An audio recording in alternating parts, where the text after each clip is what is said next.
This is J. Krishnamurti's fourth public talk in Santa Monica, California, 1970. This is the last talk, at least here. We said we would talk about religion and meditation this evening.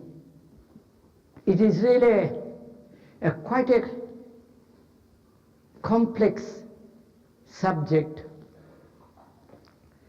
It needs a great deal of patience, hesitant inquiry, never assuming anything, never accepting or believing anything.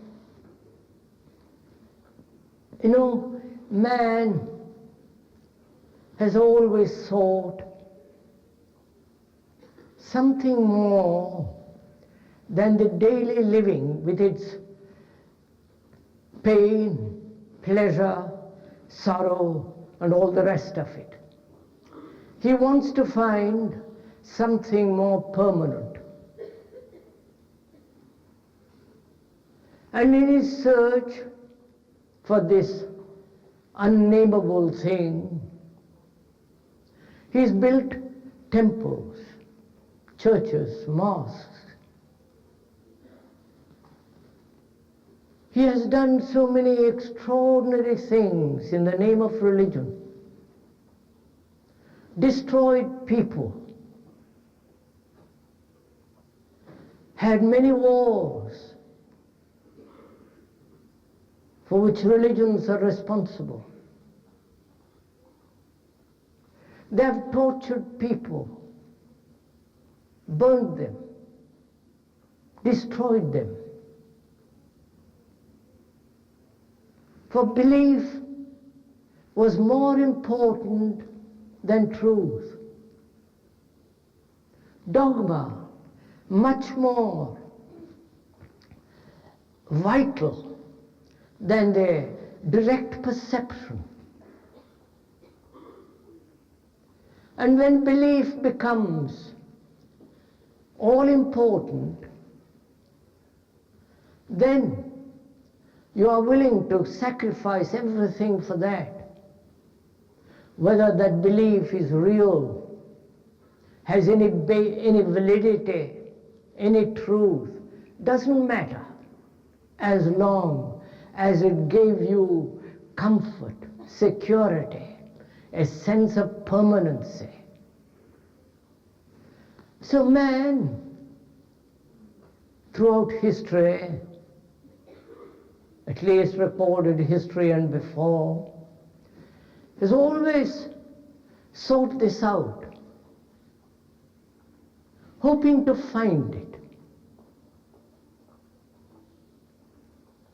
But before he began to search, he must have a basis, a foundation for his search.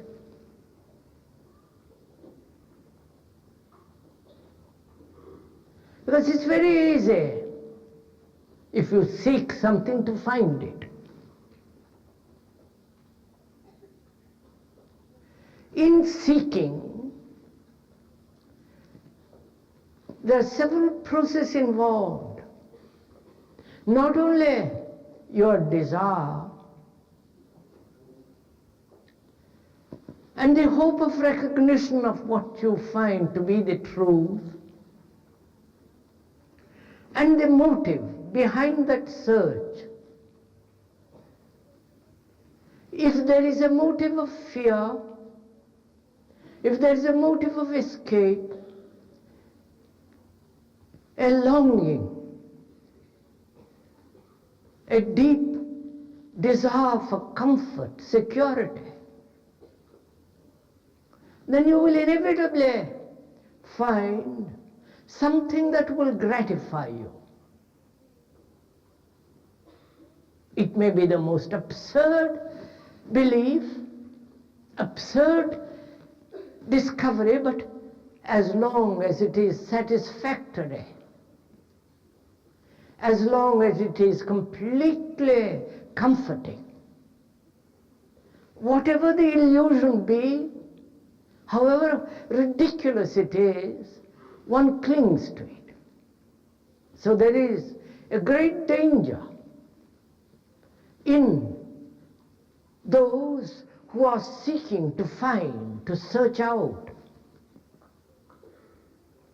And if there is fear of any kind, hidden or open, then again search becomes an evasion, a flight from the actual. And if in the search you discover something, that discovery is based on recognition. You must recognize it, otherwise it has no value. And recognition, if you observe, is based on past memory, something that you have already known. Otherwise you cannot possibly recognize. All these are involved in this everlasting search for what one considers to be the truth, for something that is beyond the measure of the mind. But religion, in the accepted sense of that word, has now become a matter of propaganda, a matter of vested interest with great property, with great hierarchical bureaucratic system of spirituality. A religion which has become a matter of dogma, belief and ritual. A religion which has totally divorced from daily living. You may believe in God or you may not believe in God, but it has very little meaning in daily life, where you cheat, you butcher, you destroy, you are ambitious, greedy, jealous, hateful, violent. And yet you believe in God, or in a savior, or in some guru, master, and keep that far away from your daily life so that it doesn't actually touch you. So religion, as it is, has now become an extraordinary phenomenon which has no validity at all. The Christian, for the last 2,000 years, has been conditioned to believe. Please observe it in yourself. We are not criticizing, we are not condemning, we are just pointing out. And you may not like it, but one must face this fact. You are as conditioned as the communist is conditioned, who doesn't believe in God, or the atheist, he doesn't believe. The believer and the non-believer are both conditioned by their culture, by their time, by their society, by this extraordinary process of propaganda. It has been going on in India and Asia for many thousands of years. And all this, the physical structure, the psychological assertions, very strongly in belief for which one is willing to destroy and be destroyed, which is a matter of opinion, a dialectical, assertive opinion to find out what is true. Through opinion, however clever, however argumentative, intellectual, has no reality whatsoever. It remains merely an opinion. And religions throughout the world now are utterly meaningless. If one can use the word entertainment, probably that would be the actual word. We want to be entertained spiritually. And so we go to church or the temple or the mosque, and so which has nothing whatsoever to do with our daily sorrow and misery and confusion and anger and hatred.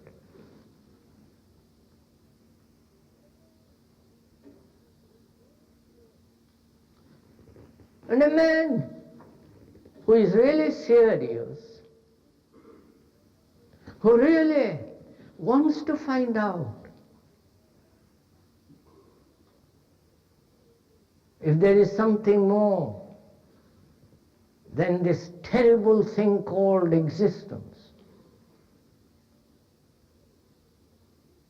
must obviously be completely free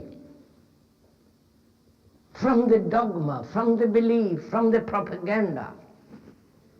He must be free from the structure in which he has been brought up as to be a religious man, with his beliefs and dogmas and rituals. Through negation, you come to the positive. The negation of what is in the so-called religion. So, we're going to find out, if we can this evening or this afternoon,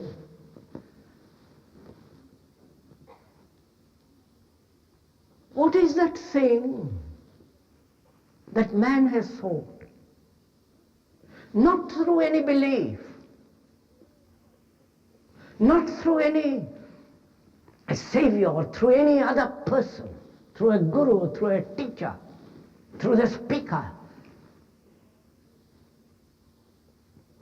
We're going to find out for ourselves if there is or if there is not something that is not the projection of one's own hope, the projection of one's own fears, a thing that is invented by a cunning mind, a thing that is bred out of our intense loneliness.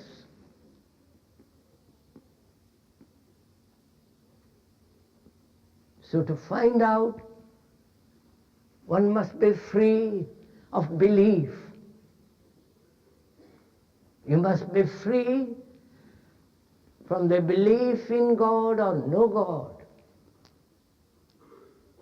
For belief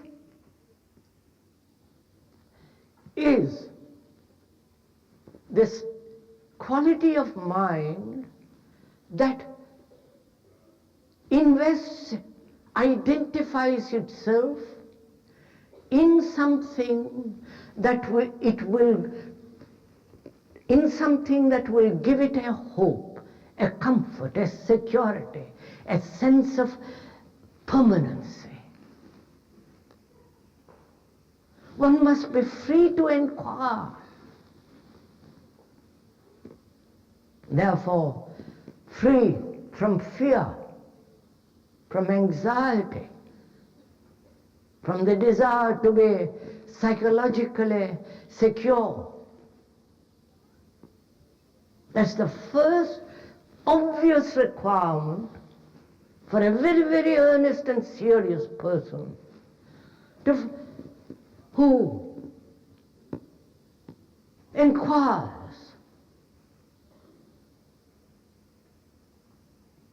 Now, we're going to inquire.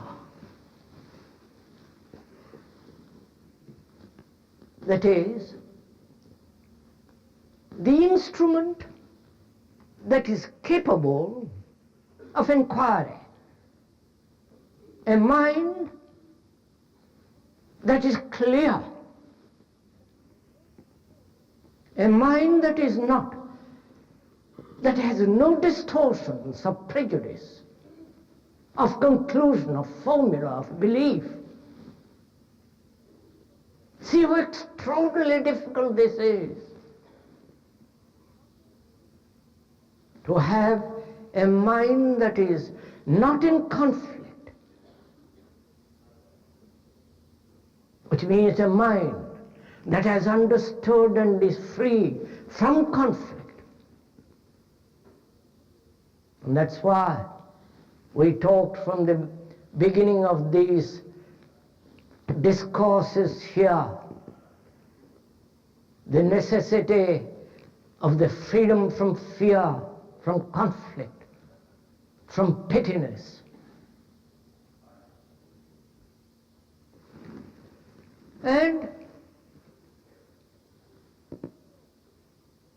a mind, which means not only the mind, but the heart, the whole psychosomatic nature of man, must be highly sensitive.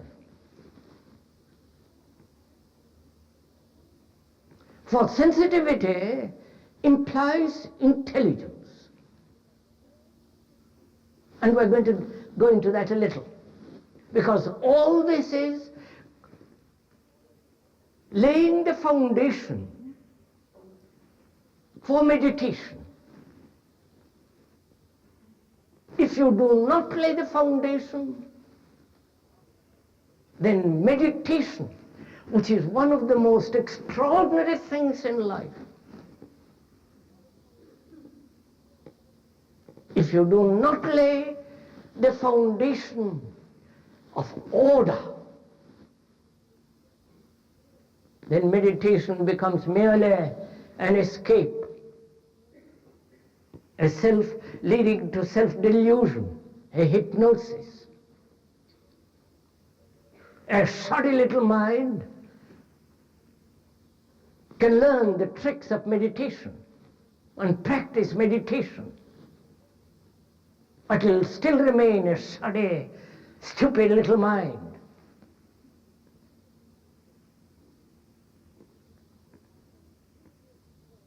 So, the 3 previous talks have been the way of laying the foundation for something which demands a great clarity, a great sensitivity.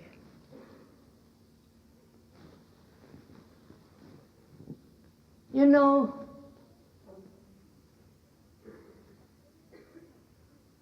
most of us have very little energy.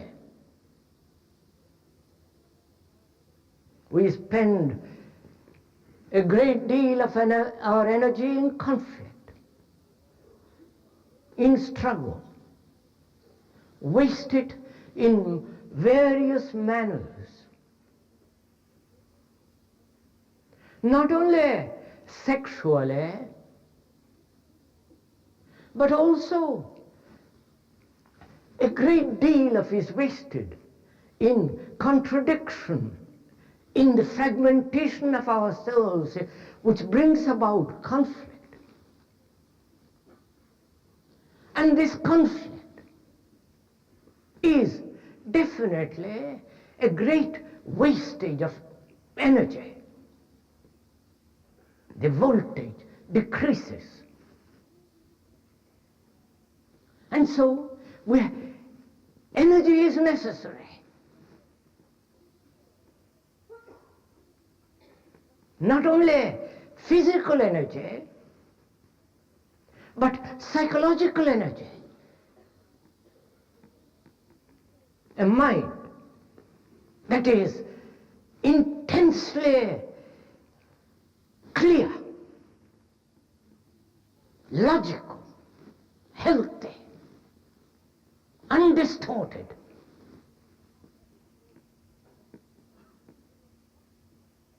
And a heart that has no sentiment whatsoever, no emotion, but that quality of abundance of love, compassion.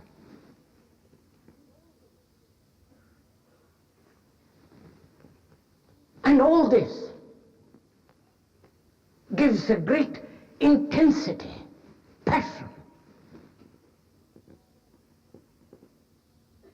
And you need that. Otherwise you can't take a journey into this thing called meditation. You may sit cross-legged, breathe, all the fantastic ways, but you'll never come to it. So first, the body must be extraordinarily sensitive. You know, that's one of the most difficult things, because we have spoiled the intelligence of the body through drink, through smoke, through indulgence, by pleasure. We have made the body coarse. Look at our souls and you will see. And yet, that body which should be extraordinarily alive and sensitive, what we have reduced it to. And therefore the body affects the mind, and the mind affects the body psychosomatically. So, the sensitivity of the body, the organism, is essential. And this sensitivity is not brought about through fasting, through playing all kinds of tricks upon it. Yeah, the mind has to watch it dispassionately.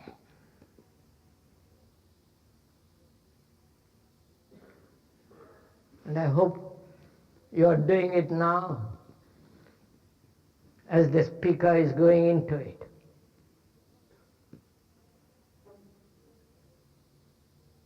Not tomorrow or the next day or the next hour, but now. Because as we said, we are partaking together, sharing together the journey, the exploration.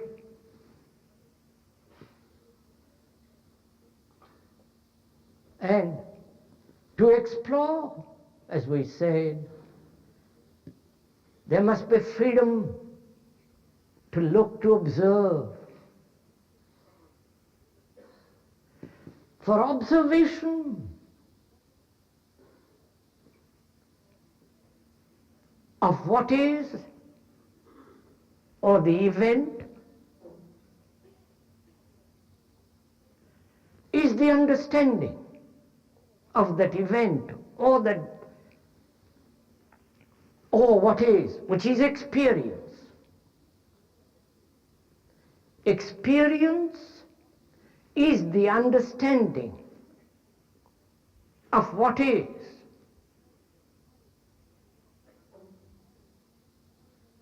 And the knowledge, the understanding derived from that observation of what is, that is experience. And to test it, out in life,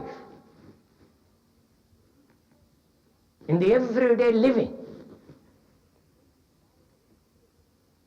And that is what is meant by experience. And most of us want great experiences.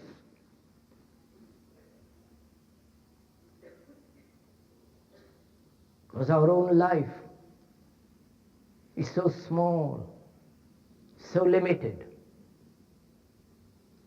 so unspeakably dull.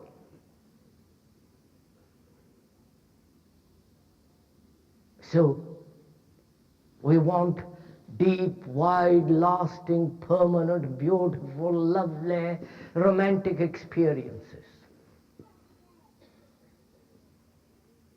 And we haven't even understood the meaning of that word.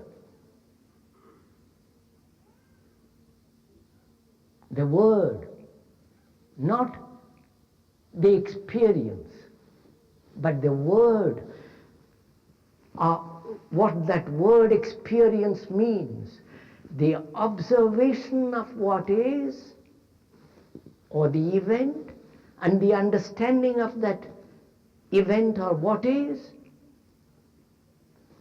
experience. And to test it out in daily life,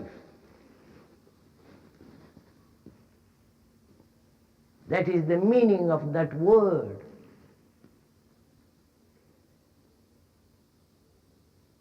So a mind, please listen to this, a mind that is seeking an experience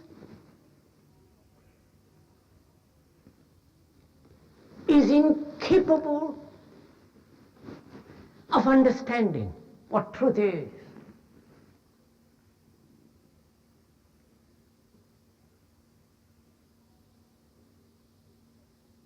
Because life, the life that we lead every day has to be transformed. One must end this hatred, this violence in oneself. The anxiety, the guilt, the ambition, the drive to succeed, to be somebody. That has to be transformed.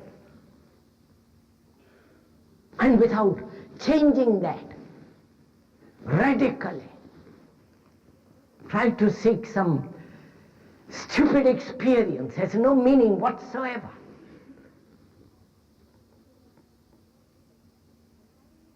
So we can see a mind that takes a drug, LSD and various forms of drugs, and thereby hopes to see truth very, very clearly, or have extraordinary experiences,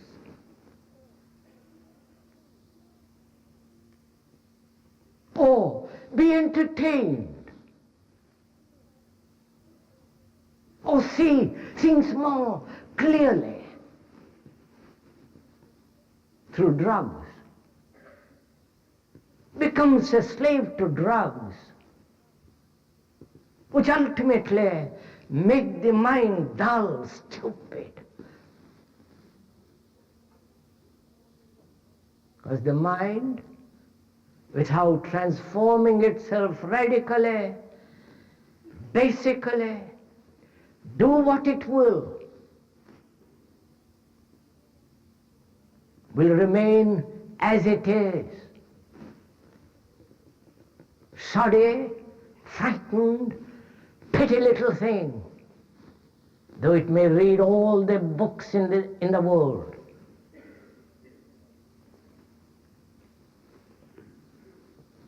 So then, we are inquiring, please follow this, we are inquiring together into this question of meditation and what is the religious mind. Not what is religion, but the mind that is religious, that is capable of finding out truth.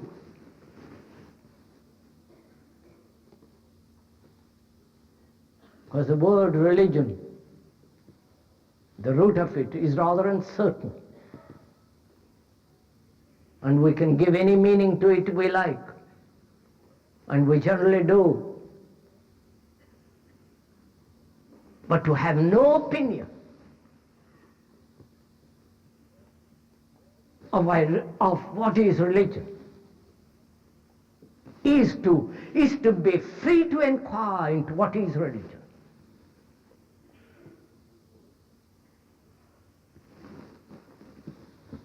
So, this is an exploration into this quality of the mind that is religious.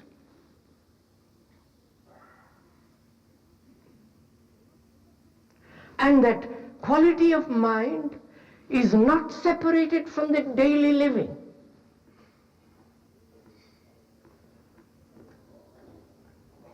The daily living of pain, pleasure, sorrow, and confusion.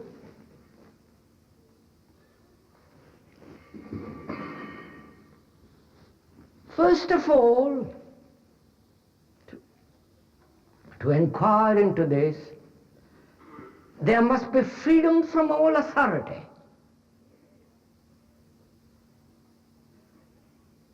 No guru, no master. You are alone to find out. No book, nobody to help you. Please see how important this is. Because we have given our trust, our belief, our faith to others.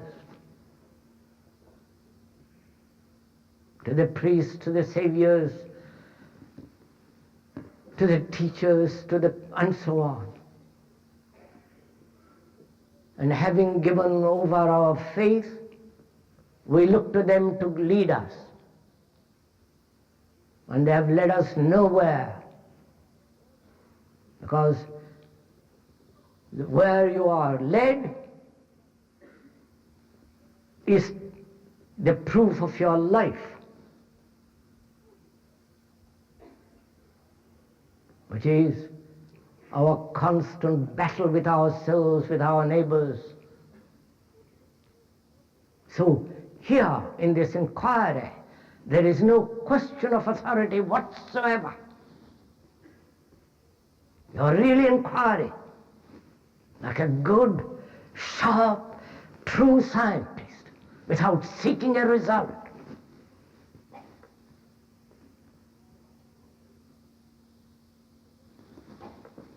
So, when there is no authority whatsoever, then there is no system, no practice. Right? System, practice, a method implies a routine, a forming of habit.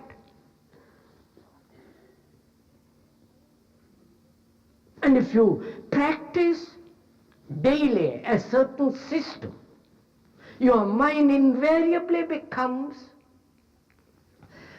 habitual, routine, dull.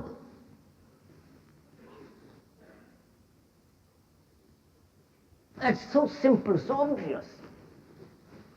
So systems, methods, practice must completely disappear. See what is happening to the mind. A mind that is not afraid, that is not seeking a pleasure, a pursuit of entertainment, a mind that has no authority but really inquiring, a mind that doesn't depend on anything, and therefore no fear, and therefore inquiring. Such a mind has already become extraordinarily sharp, alive, intense, earnest. When we say the word mind, the whole of it the organism, the heart, the mind, the whole business, the beauty of that quality of mind.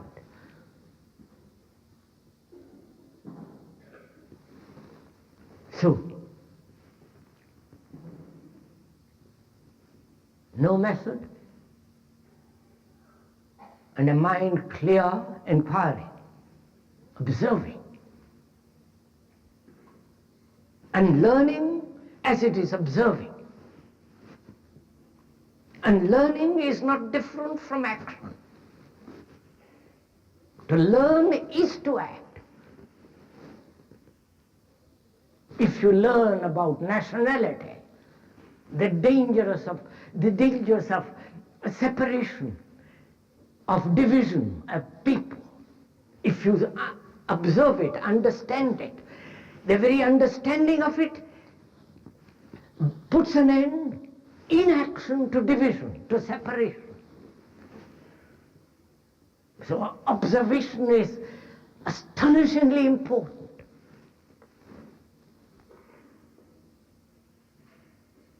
Then you have this whole business of yoga. You probably all know about it, don't you?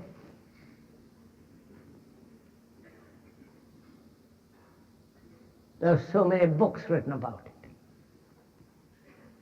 Every Tom, Dick and Harry who spent a few months in India and taken a few lessons becomes a yogi. And you fall for it. You know, that word, yoga, has many meanings. But yoga implies a way of life. Not just practice some silly exercises to keep young. A way of life in which there is no division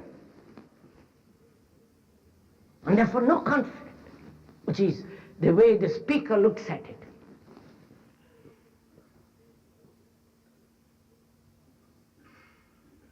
Of course, exercise of the right kind is good. One must do it regularly, but it keeps the body supple. One has done it a great deal, the speaker, for years, not to achieve some extraordinary state through breathing and all the rest of it, but to keep the body extraordinarily supple. Therefore, to keep the body supple, you must have right kind of exercise, right food,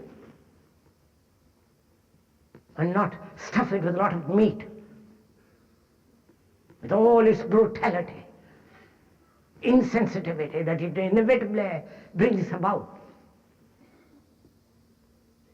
So each one has to find out for oneself the right diet, experiment, test it out.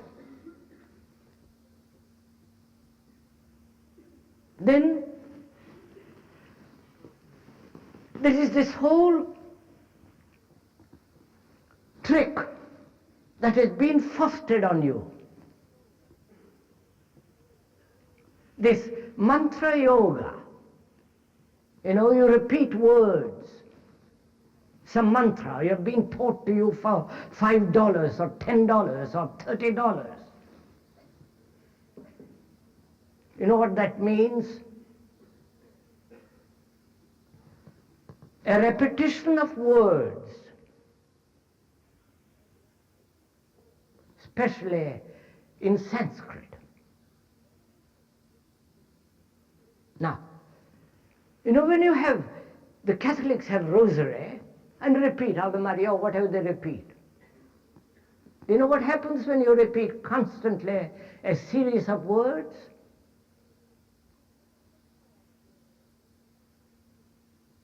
You kind of mesmerize yourself into tranquility. or you ride on the tone of the word.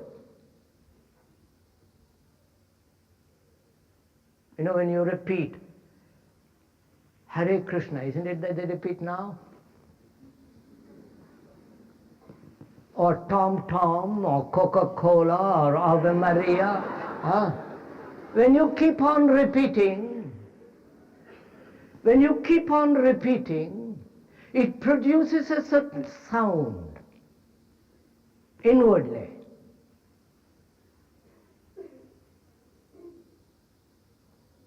And that inward sound keeps going. If you listen to it, it becomes extraordinarily alive. And you think that's the most marvelous thing. It's nothing of the kind. It's a form of self-hypnosis. And for that you pay a lot of money to be taught by somebody from the East. How silly it all is.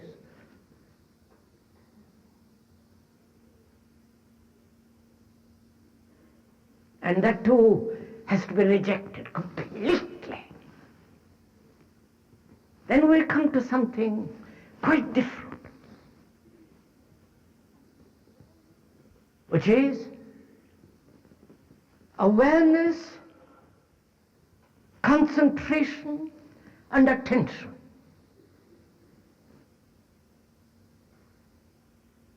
I do not know if you have gone into this,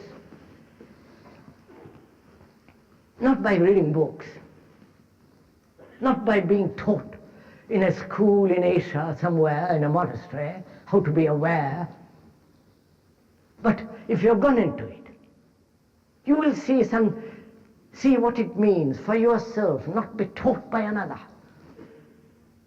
There is no teacher, no disciple. You are both the teacher and the disciple. So you have to learn for yourself what awareness means. To be aware of the hall in which you are sitting, as you are sitting there. To be aware of the colors, the proportion of the hall. Not to say it's ugly, beautiful, just to observe. As you walk down the street, to be aware of the things that are happening around you. To observe the clouds, the trees, the water, the light on the water, the bird with its flight. Just to be aware. Both outwardly, without any interference by thought,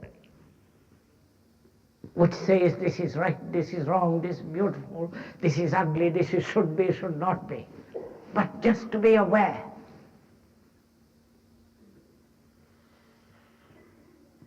And also, being outwardly aware of things that are happening out, then also to be aware inwardly.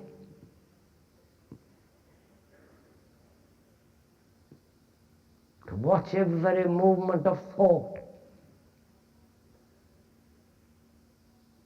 To watch every feeling, every reaction.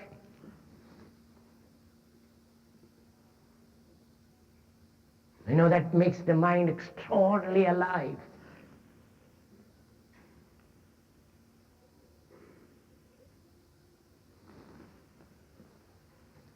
There is a difference between concentration and attention.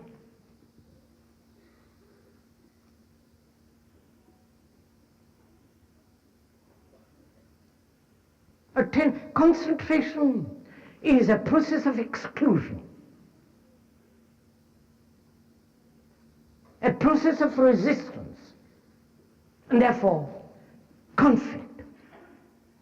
I do not know if you ever watched your own mind.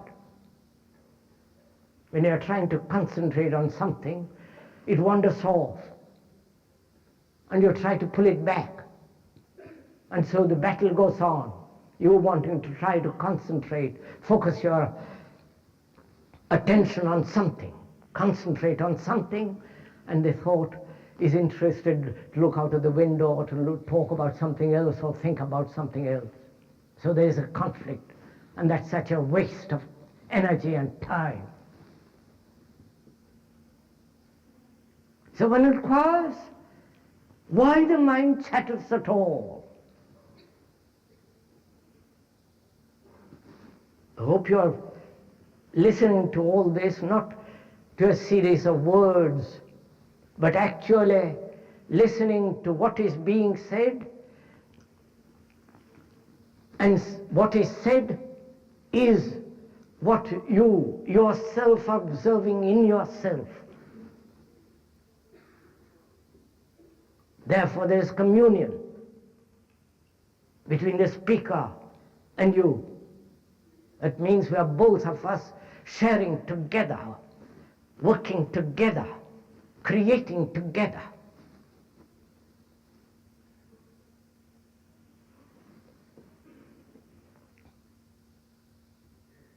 Concentration is fairly easy. But attention is something entirely different. And we said, why does the mind chatter? Endlessly talk to itself or to somebody, or do something, be occupied everlastingly. Read a book, turn on the radio, listen. You follow? Keep active. Why?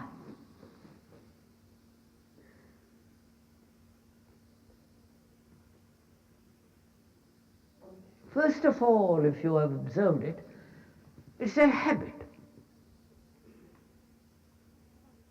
a restlessness. Your body can never sit still for any prolonged time. It's always doing something or other, fidgeting. So the mind is chattering. It's become a habit. And also it chatters because if it doesn't chatter, what happens to it? It's frightened. And it must be occupied. It must be occupied with social reform, with communism, with democracy, with this or with that, with some belief, with some quarrel, with something that has happened in the past, and you're thinking constantly. So, the mind demands that it should be occupied. Otherwise, you're frightened not to be occupied. So it chatters endlessly.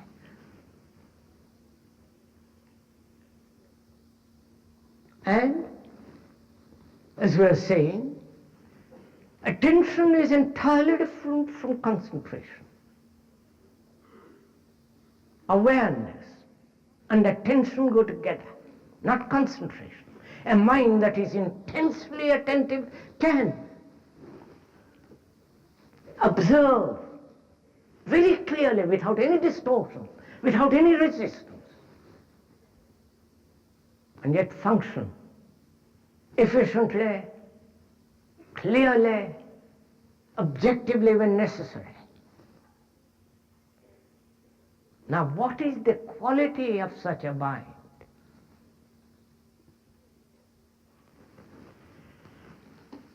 I hope you're all interested in all this. If not, I'm sorry. Because this is part of life. If you reject all this, you reject the whole of life also. If you do not know the meaning and the beauty of meditation, you do not know anything of life. You may have all the latest cars, latest bathrooms. You may be able to travel all over the world freely. But if you do not know what the real beauty and the freedom and the joy of meditation, you're missing an awful lot. Which is not to make you say, I must learn to meditate. It's a natural thing that comes about.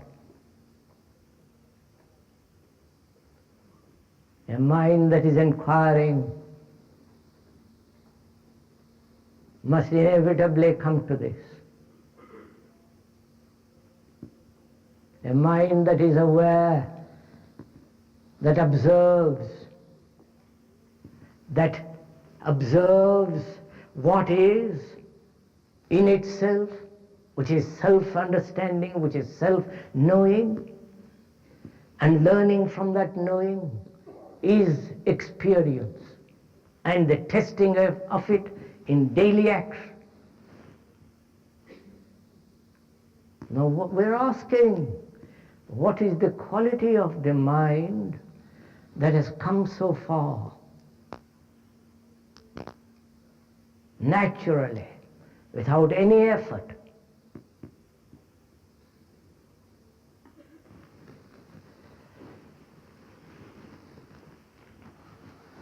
You know, when you look at something, a tree or a cloud or the face of your wife or your husband or the child or the neighbor, to observe very clearly, you can only observe out of silence.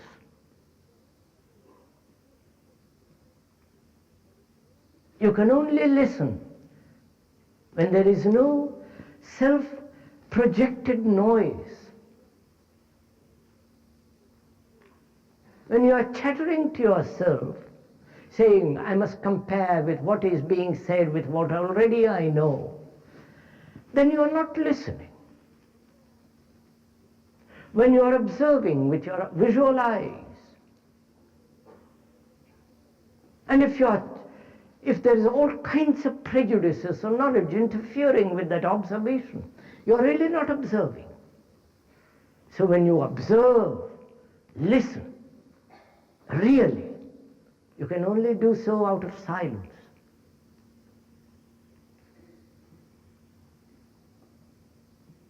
Now, and when the mind is completely silent, I do not know if you have ever gone that far, and if you have, which is not something that you cultivate, take years to come upon, because it is not the product of time. It's not the product of comparison. It's the product of observation in daily life, observation of your thoughts, the understanding of thought. So the mind becomes extraordinarily quiet, not asleep, but highly active in that silence. It is only such a mind that can see what truth is, can see if there is something beyond or nothing beyond.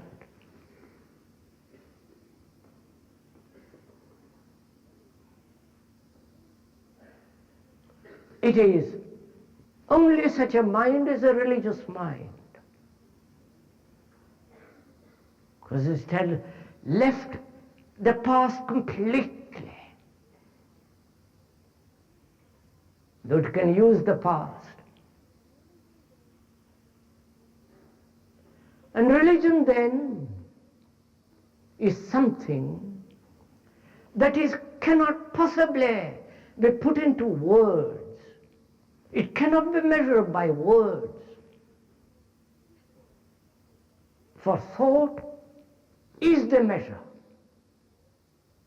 And as we said, thought is the response of the past. And the thought is never free. It's always functioning within the field of the known.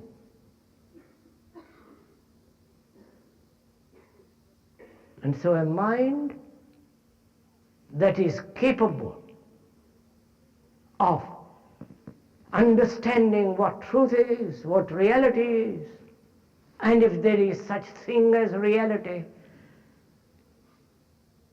must be free completely of all the human tricks, human deceptions, illusions.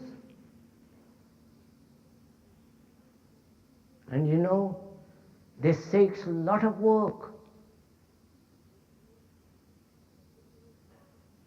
And this means an inward discipline. A discipline which is not imitation, conformity or adjustment. Discipline comes in the observation of what is and learning about it. Learning about itself is its own discipline. Therefore, there is order. And the end of disorder in oneself.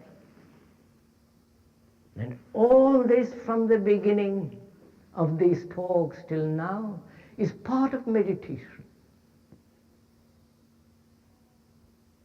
And if you do not know how to look at a cloud, or see the beauty of the water on the sea, or the line of the hills with their splendor, if you do not know how to look at your wife or the boy or the girl with a fresh eye, with an eye that has never been harmed, that has never shed a tear, it's only that innocency.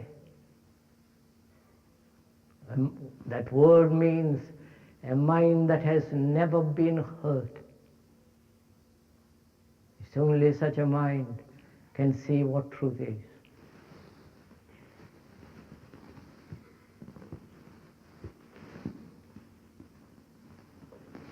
I do not know if you want to ask any questions about all this.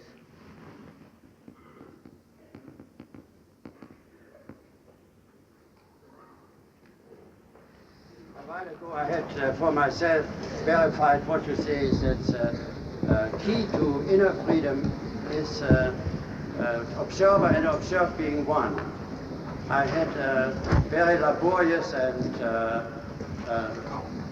tedious work to perform, for which I developed a great resistance. What are you trying to say, sir? Would you mind talking loudly and being brief? Because otherwise I have to repeat it. Yeah, I only want to... Just a minute, sir.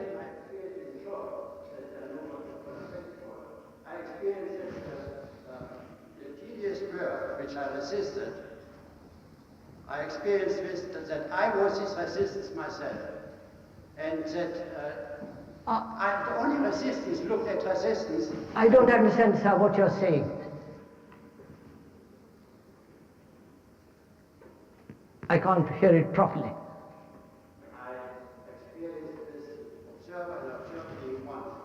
You are saying you have experienced the observer and the observed being one. Right, so then what? I had a work on which I had a great resistance to it, and I realized that I was his resistance, and that only resistance looked at resistance.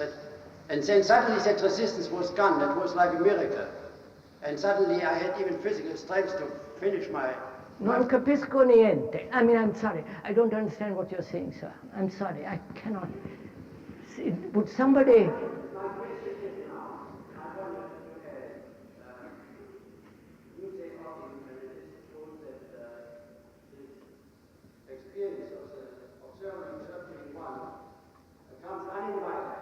So are you trying to say that the observer and the observer is one, and you are trying to confirm what I'm saying? I had that experience. Yes. What about it, sir? Why are you saying this, sir? What is the meaning of your saying that you have experienced it?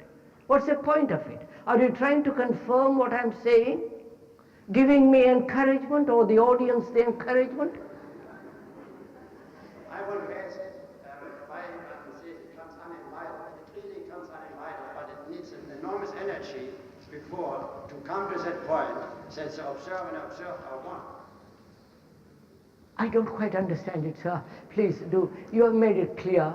The gentleman is saying he has known or experienced or found out that the observer and the observer observed are one. Bene, all right. I don't quite see the...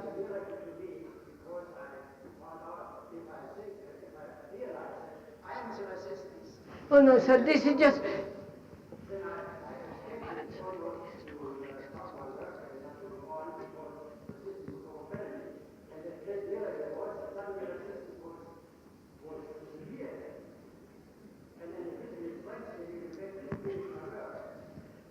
Sir, look, sir, do please sit down, sir.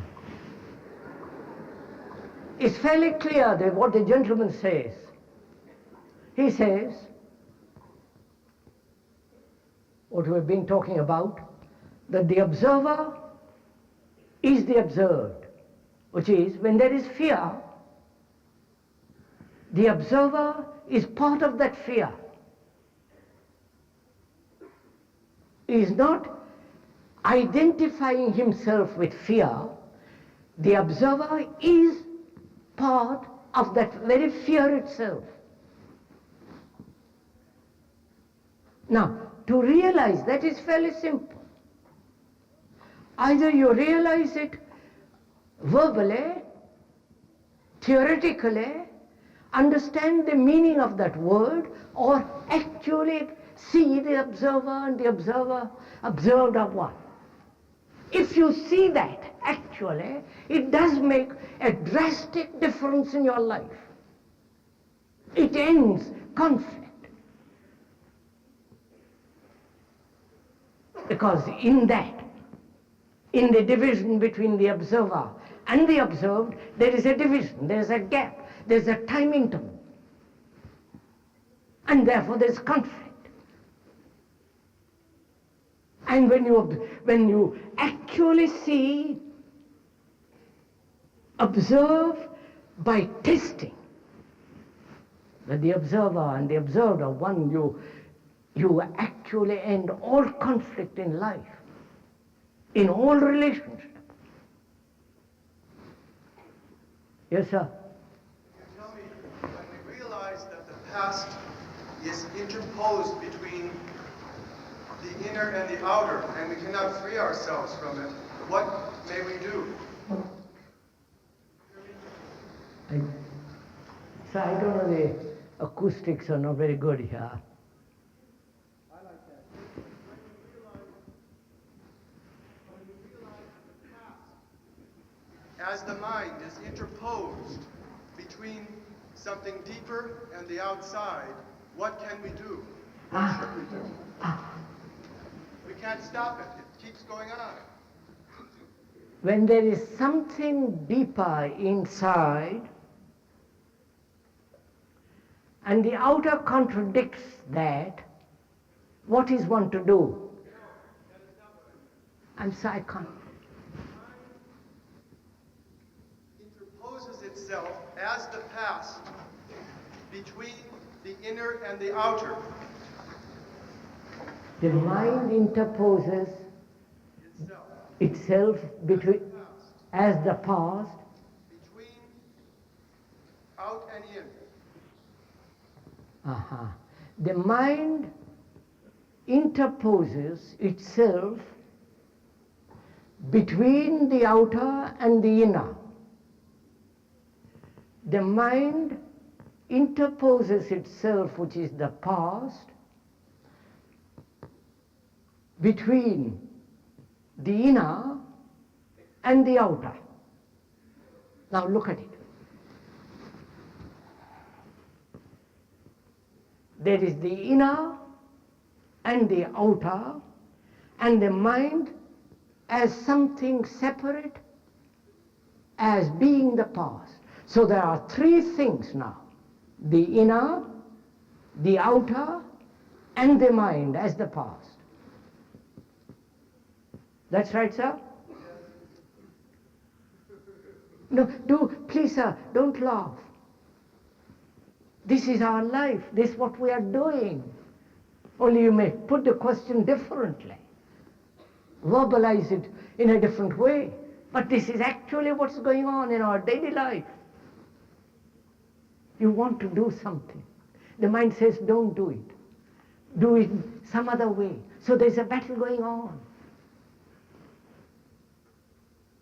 The mind is interfering. The mind is the thought. Thought being the past. Thought says, thought comes in between the actual, the inner, and the outer. And so what is one to do? Right, sir?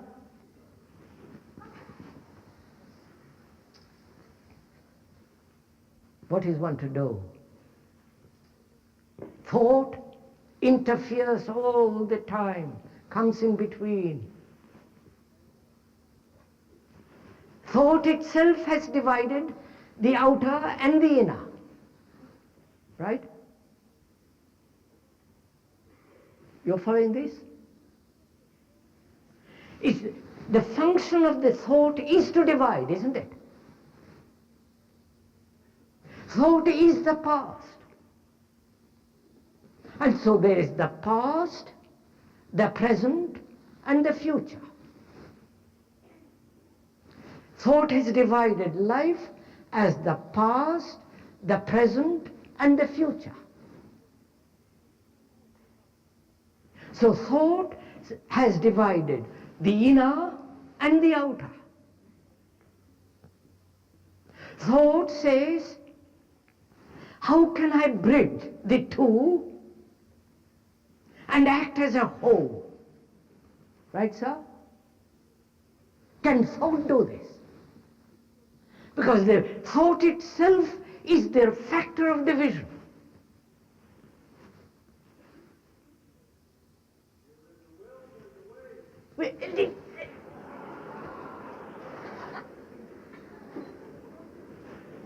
Where there is a will, there is a way.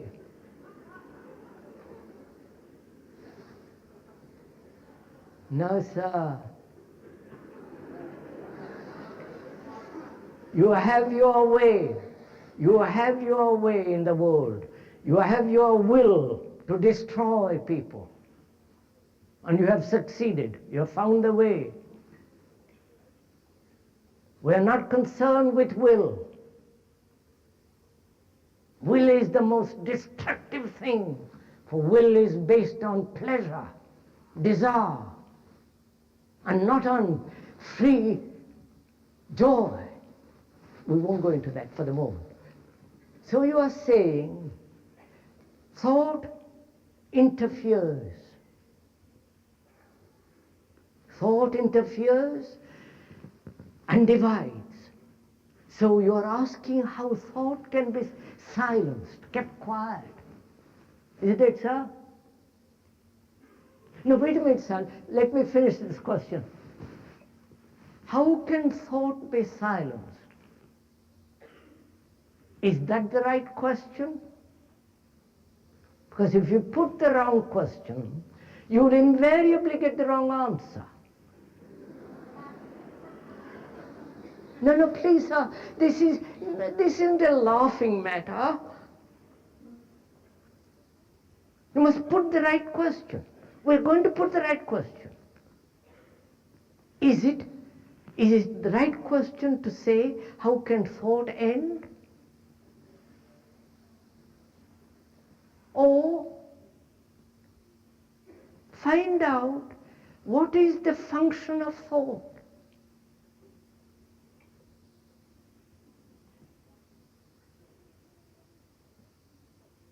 If you put an end to thought, if that is at all possible, then how will you operate when you want to go home?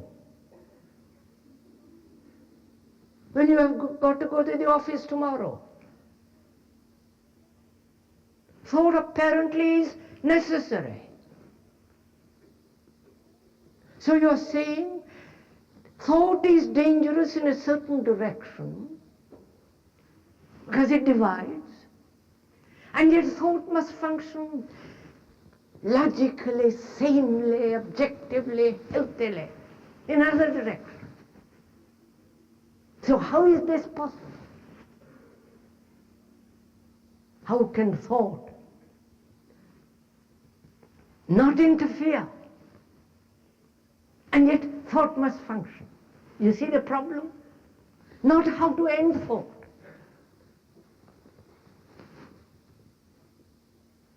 So,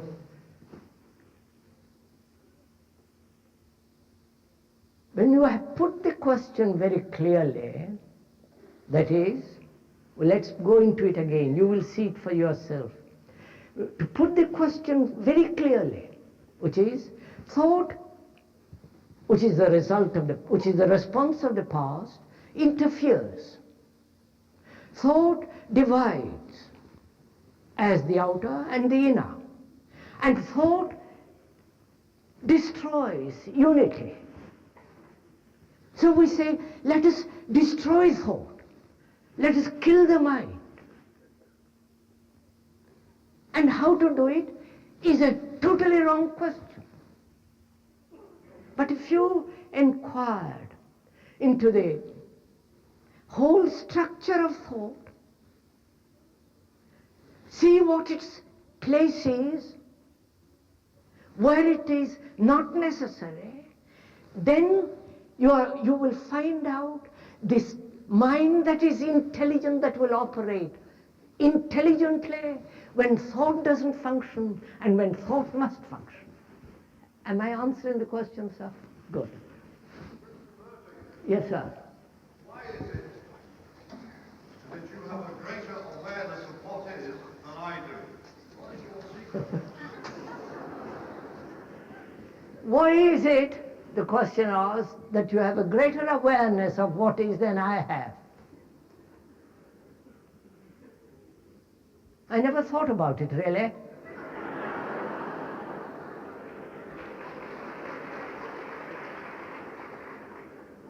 Wait a minute, sir, wait a minute, I'm finished. I've really never thought about it. Now just look.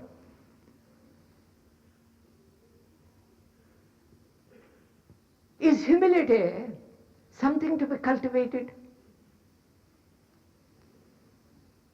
And if you cultivate humility, it is still vanity. If you cultivate the awareness of what is, you're not being aware. But if you're aware, when you sit in a bus or driving a car, when you look and talk, when you go and enjoy yourself on the beach or climb the hills, when you go and sit in a cinema, watch yourself. Just watch. And out of that, naturally, easily comes of the awareness of what is. But if you try to cultivate and pay a great deal of attention to what is, thought is operating, not awareness. Got it? Yes, sir. Yes, sir. We have no teachers. What, sir? Did you say to be free we should have no teachers? Did I understand it correctly? What? To be free, we should have no teachers. To be free? To be free we should have no teachers. Is that what you say? To be free, we should have no teachers. Is that what you said? To be free implies to have no teachers? I'm asking you what you have said. To be free we should have no teachers. So, be free, yes. Now just look. What is the function of a teacher?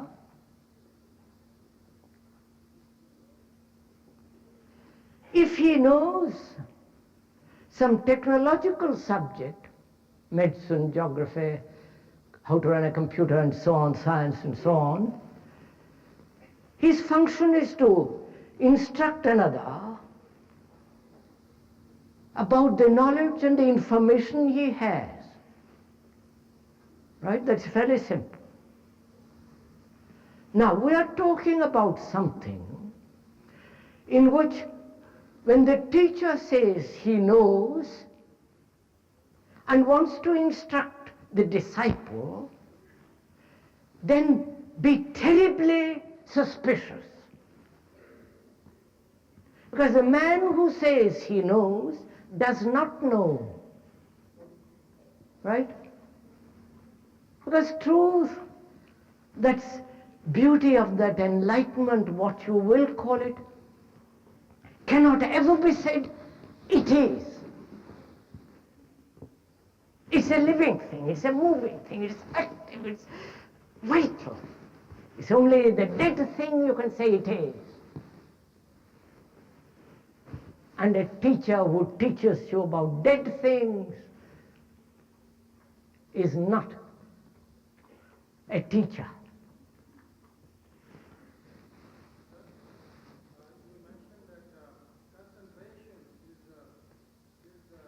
Exclusion of other things and attention encompassing.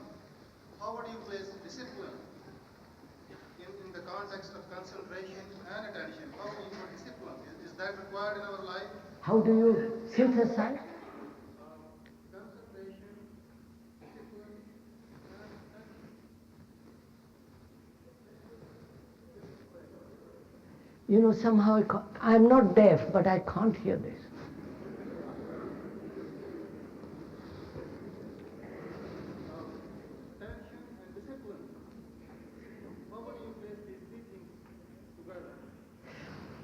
Attention and discipline? How do you put it together? Yes, sir. Right.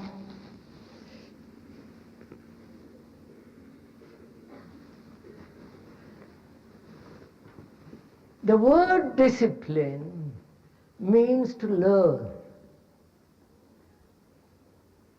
Learn from another. The disciple means one who learns from the teacher, from the guru. Now, what is learning? Have you ever considered or gone into that question of what is learning? Learning, the active present of that verb to learn. The active present. What does that word learning mean? Now, either you are learning to add to what already you know, which becomes knowledge. You following? Like science. It's the accumulation of knowledge.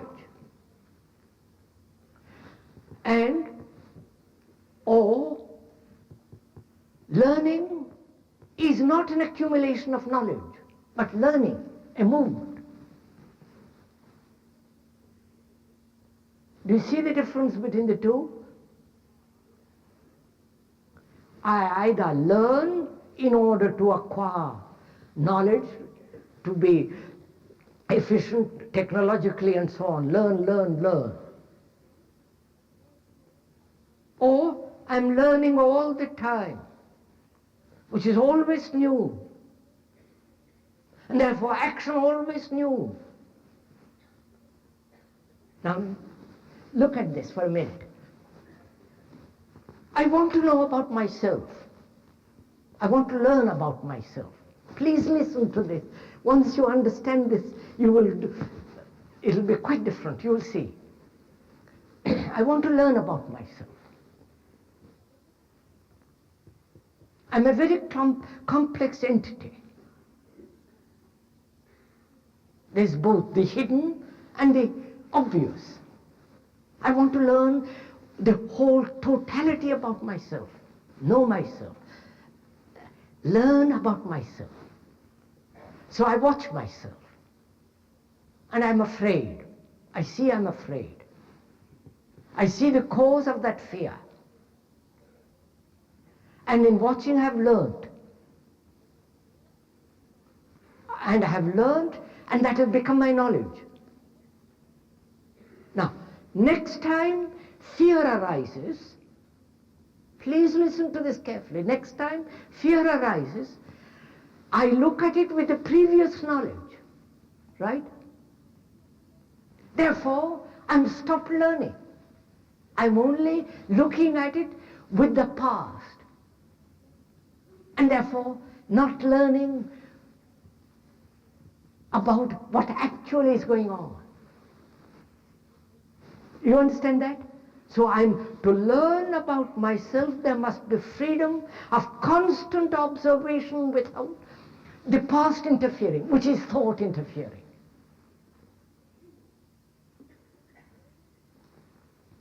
So learning has two meanings. Learning to acquire knowledge with which I can operate most efficiently in certain fields. And also learning implies learning about oneself so that the past doesn't interfere all the time, which is thought. So I can observe. You have seen this, sir? Just a minute, have you seen this? So the mind is always learning. So the mind is always sensitive. So that the past as thought doesn't interfere. If you haven't understood it, I can't explain it anymore. Sorry. Just a minute, sir. This way. I'd like to ask you if you eat meat or fish. What? I'd like to ask you if you eat meat or fish. If you need? If you eat meat or fish. What? Meat. Yes. Are you a vegetarian? Do you eat meat or fish? Does it really interest you? All right. All my life I've never touched meat or fish. I don't know what it tastes like. Not good. I've never tasted it. I've been brought up, doesn't matter, in Europe, but I've never tasted it. I know what it, never smoked or never drank. It's no meaning to me. Will that make you also a vegetarian?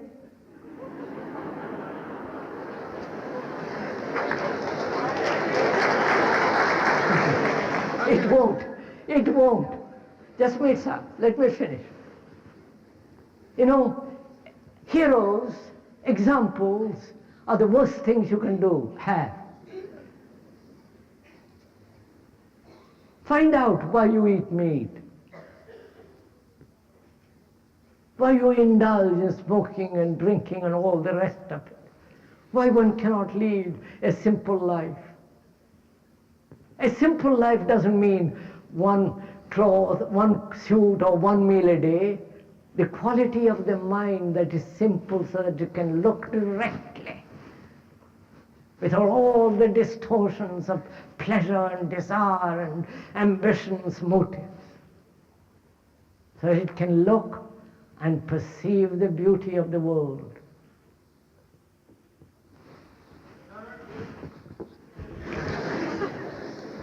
I've got a question. Yes, sir. I just want to ask what humor is. What? Humor. He wants to ask what humor is. I really don't know.